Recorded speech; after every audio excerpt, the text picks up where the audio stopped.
الباذنجان. راح نضيف قليل من السمن.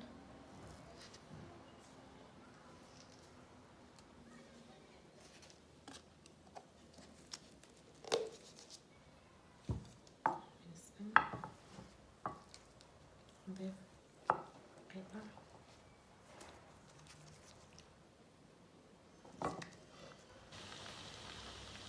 نحطهم يطبخ.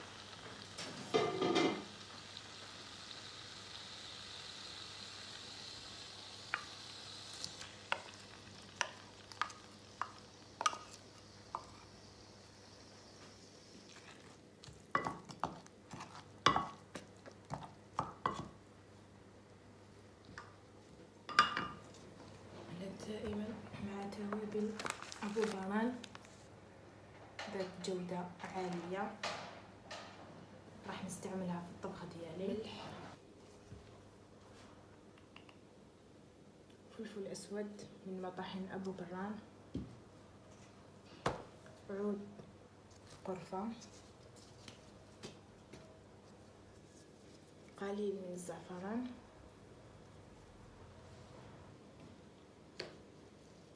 شوية معدنوس،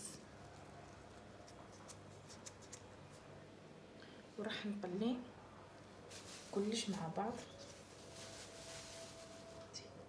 زنجبيل، وراح نزيد نقلي البصل مع اللحم والتوابل ونرجع لكم. عندنا كيلو من القرع الأحمر راح ننظفها نقطعها مكعبات ونرجع لكم.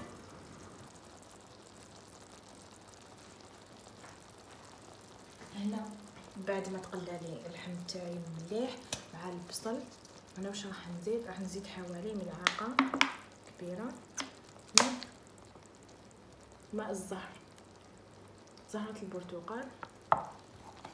صدقوني الطاجين هذا ما شاء الله.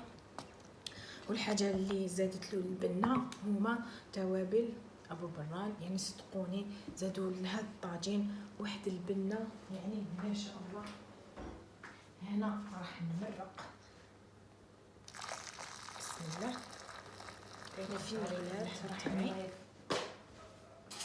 ما يعادل ملعقه كبيره تاع المارغرين، راح نسخنها. هنا بعد ما تذوب لي القرع تاع المارغرين تاعي، هنا عندي حوالي كيلو تاع القرع الاحمر راح نضيفه. ندير عندي شويه تاع القرفه مرحيه، وهنا عندي شويه تاع مزهر هكذا، ماء زهر. هنايا عندي البرتقال. البسبسي تلمساني راهو واجد معنا هذا الطبق الشهي واللذيذ. يعني اللي ما كانش ياكل القرع الاحمر راح يولي يموت عليه. صدقوني هذه الوصفه لذيذه فوق ما تصوروا، بزاف بنينه. ممكن تستعملوا فيها، انا راني استعملت لحم البقر، ممكن تستعملوا فيها لحم الخروف وبصحتكم. يعني توابل ابو بران زادت لي واحد البنه لهذا الطبق، يعني مش نورمال. ما شاء الله ما شاء الله. بالمناسبه توابل ابو بران هم دايرين مسابقه تاع عمره واجهزه الكتروميناجي. شاركوا في الطنبوله، وحظ سعيد للجميع مع ابو بران في وصفه قادمه بحول الله. شكرا.